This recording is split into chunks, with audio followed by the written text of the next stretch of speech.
When was the last time you've been silent? Do you ever invite silence into your day to shut out noise and distractions for just a little while and give yourself a break in a loud world of constant commotion?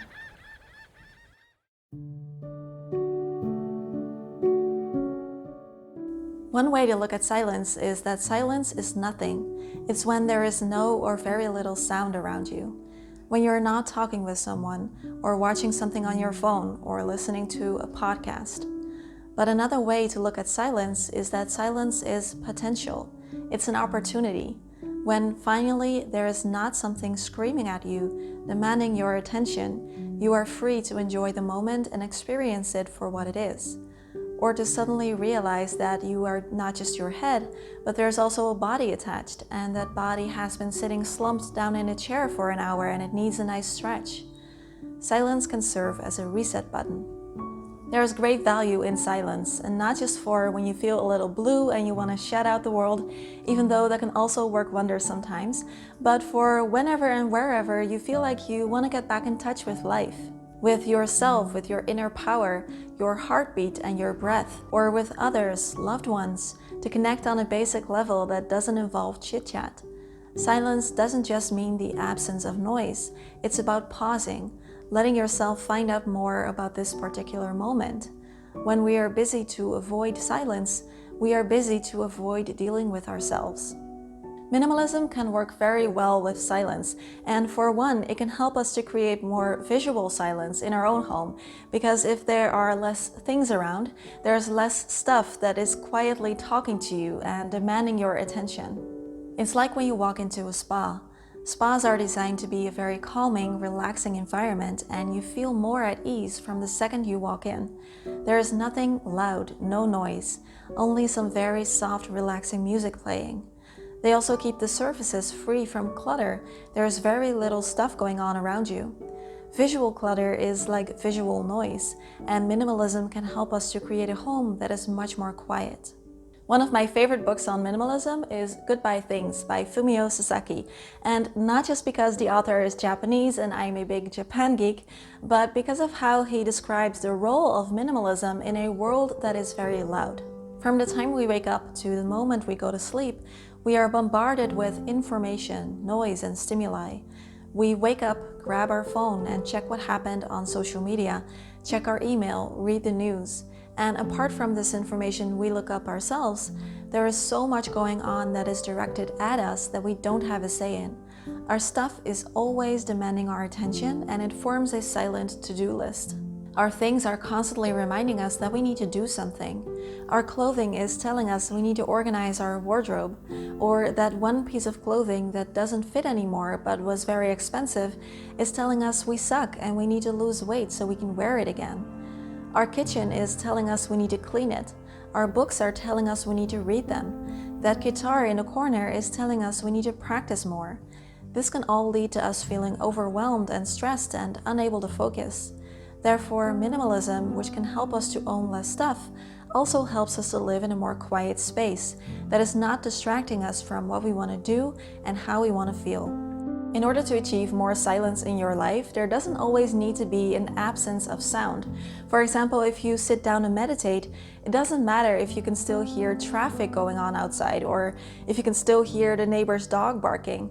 We can also find silence in the moment, even when there are sounds around. For me, I love to go read a book or study in a cafe. Even though it is far from quiet, I get in a state of flow where the only mental activity that's going on is what I'm actively doing at that particular moment. No distractions, just me, the thing I'm doing, and the place I'm at. Are there times where you are actively trying to be silent or have a silent moment in your day? Do you ever have a moment alone? Let me know and share your thoughts in the comments. Another way I actively choose to make silence a bigger part of my life is by not being on social media. And I actually have a lot more reasons why I don't use social media, and maybe I'll make a video about it someday. But for now, I use Twitter for my channel, but apart from that, I'm not on any social media platform. This is not me telling you to quit social media. I simply want to say that not having it in your life or actively choosing to spend way less time on it can be a good way to be more mindful of the constant stream of information that's directed at you.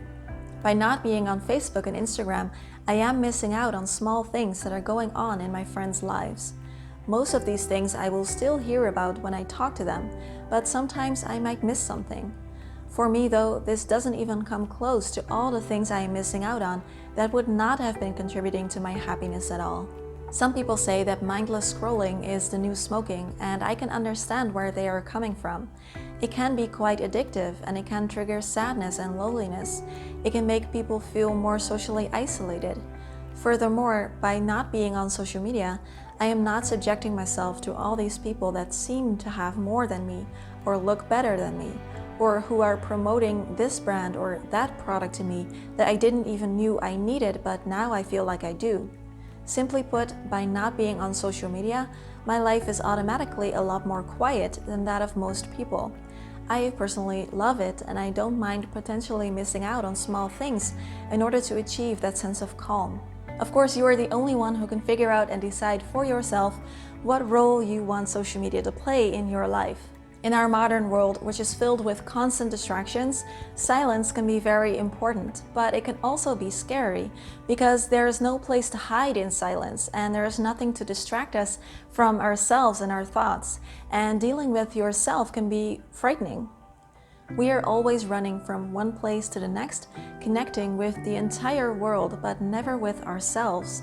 As long as our minds are occupied, full of chaos, we have enough going on and enough to think about. So much so that people lose contact with their inner selves to the point where they don't even know how they feel or what they really want or what would make them happy. Dealing with yourself is scary because maybe you'll think about things you don't want to think about or face a part of yourself you don't want to face. Maybe you found that you are not the person you thought you were, or you thought you should be, or you would like others to think you are.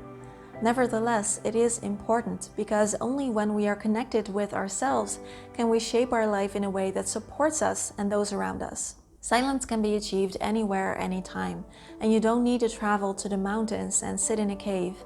Even when you are surrounded by noise, you can achieve a moment of silence, perhaps by cooking something and giving it your full undivided attention, or by taking a walk in nature, or by reading a good book, or exercising, or by dancing, showering, or slowly drinking a cup of tea. Minimalism means identifying what adds value for you and eliminating what doesn't.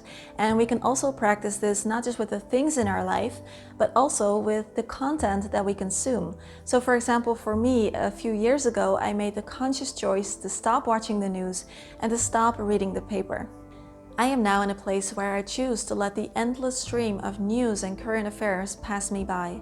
Of course, I still hear about the most important things that are going on in the world. It's almost impossible not to. And I want to know about them in a minimal way so that I am aware of what's going on. But mostly, I only want to know about things that either help me feel happy or inform me about ways I could help our planet and the environment. If it is news that depresses me greatly and there is nothing I can do to change it, I prefer to let that information pass me by. This video might get a few nasty comments right about now, and when it comes to making the decision to stop watching the news, I have heard all the counter arguments, and they mostly have to do with the fact that as a citizen of the world, you are not doing your job if you are not well informed about world events. So just like with social media, I am not here to tell you to stop watching the news like me, but I do want to remind you that you have a choice in the matter. I am a very sensitive person, and my heart can break just by leaving my house. When I read about wars, famine, floods, animal abuse, fights, homelessness, it not only depresses me, a small part of me dies. It's hard for me to stay positive, optimistic, energetic, and happy if I'm constantly bombarded by the awful things going on in the world that I myself cannot fix. Because of that, I don't see the added value of constantly subjecting myself to that. So instead of watching the news, I choose to inform myself about actual things that I can do myself to help the planet and the animals and the people. By being a minimalist, I consume less, therefore my ecological footprint becomes smaller. I choose to focus on small things that have lots of impact, like bringing my own shopping bag, smiling at and being kind to strangers, being there for my friends when they need help, and being kind towards our animals. All these things make me feel better and allow me to continue to do my best every single day. Instead of crushing my spirit by actively following the news, I let most of it go by. Another benefit I've experienced from being silent more often is finding solutions to seemingly complicated problems. Often, I get flashes of insight or inspiration when I take a moment to stop and take a break, or when there is not much going on in my surroundings, like when I'm taking a shower. Something can have been bothering me all day, and no matter what I do, I can't think of a solution. But when I'm taking a shower, without doing or listening to anything, suddenly it's like this light bulb moment. A simple, clear, and great solution finds its way to my consciousness, and I almost can't believe that this didn't occur to me earlier. Letting my mind wander has brought me so many great ideas and creative solutions. Also, I'm a highly sensitive person, and I've always been very sensitive to sound. And judging from your comments on my videos about that topic, I know that a lot of you are highly sensitive as well. And if you are that sensitive to external and internal stimuli, then just inviting some more silence into your life, as well as just living a minimalist lifestyle, can work wonders to quiet the mind and calm down your nervous system. But silence is great for everyone, even if you are not highly sensitive or if you consider yourself to be an extrovert, because silence can help you to go within and examine yourself. Yes, this can be very scary, and maybe you don't want to face the deeper parts of yourself, but if you can do it, slowly but surely, you will find more peace, acceptance, and self-love. If you don't allow yourself this process, things below the surface might continue to bother you for a long time. Lastly, I want to discuss how silence can help with deepening our relationships with others. When I hear two people talking, they're not really conversing with each other. It is more like they're both talking to a wall that looks like another person. Each person is not really listening to what the other is saying, but merely waiting for their turn to speak. Instead of reacting to what the other person said, they are reacting with their own version of a similar situation that happened to them, hoping to outstage the other person's story. When you get more comfortable with silence, you are not only getting better at listening to yourself and your needs and your inner world, but also at listening to others. You are not trying to interfere or top their story with one of your own. This can create more meaningful conversations and therefore strengthen your relationships with those around you. Next week's video, I am planning to do a Q&A about minimalism. So if you have any questions for me about minimalist living or about how I use minimalism in my life and my experiences with it, then please ask them down below in the comments. Please give this video a thumbs up and subscribe to the channel if you are not already. I make weekly videos about minimalism, intentional living, happiness, and self-development. As always, questions, comments, conversation down below. Have a wonderful day, and I'll see you next week, my friend. Bye bye.